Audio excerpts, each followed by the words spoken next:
বাংলাদেশে হিন্দু বিদ্বেষের বিষ একেবারে চরম পর্যায়ে পৌঁছেছে। এবার কলকাতা দখলের ডাক দিচ্ছে তারা। 4 দিনের মধ্যে কলকাতা দখল করে নেব, হাস্যকর দাবি করছেন বাংলাদেশের প্রাক্তন সেনাকর্মীরা।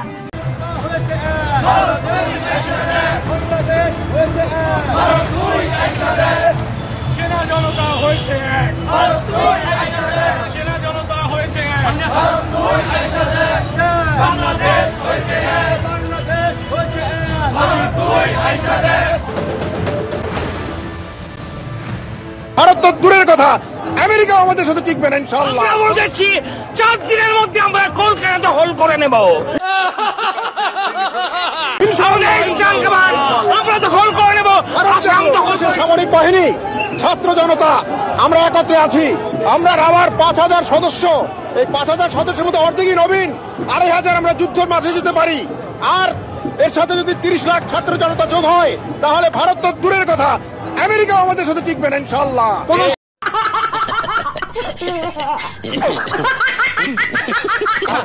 আমি মেজর শরীফ, আমি বলে দিচ্ছি ভারতকে যে ট্রেনিং আমরা নিয়েছি, যে যুদ্ধ আমরা করেছি, আমরা শুধু 2 লক্ষ সৈনিক না, আমাদের সাথে 18 কোটি জনগণ আছে। আমাদের ট্রেনিং, আমাদের দক্ষতা ভারতের চেয়ে অনেক বেশি। আমরা যদি একবার সাহস করে আমার দেশকে যুদ্ধ করবে, আমরা বলে দিচ্ছি 4 দিনের মধ্যে আমরা কলকাতা দখল করে নেব।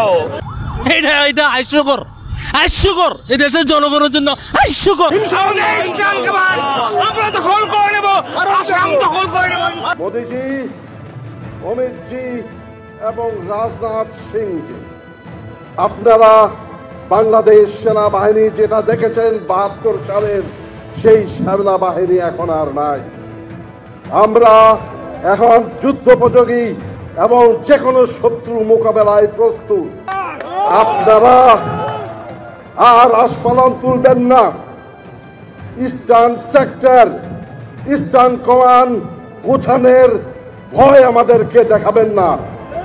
শুধু আমরা সশস্ত্র বাহিনী নই, 17 কোটি জনতা আছে আমাদের সাথে, আপনাদেরকে সীমান্তেই রুখে দিতে।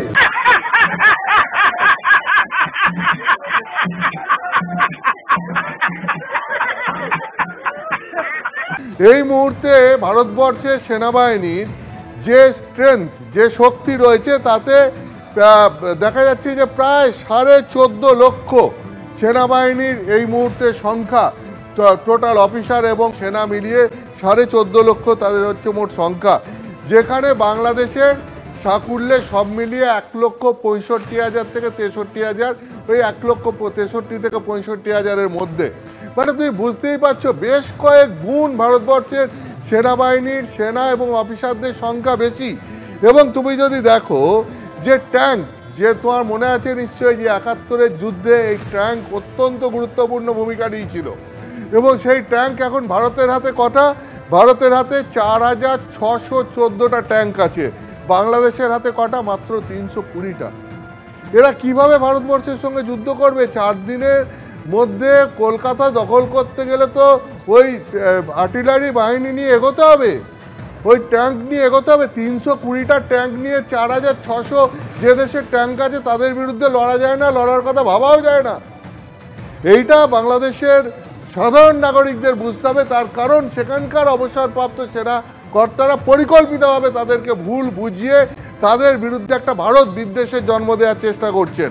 এত বড় সেনাবাহিনী রয়েছে, বিশ্বের প্রায় 4র্থ সেনাবাহিনী যে শক্তি, তাতে সেই দেশের বিরুদ্ধে লড়াটা 4টিখানি বিষয় নয়।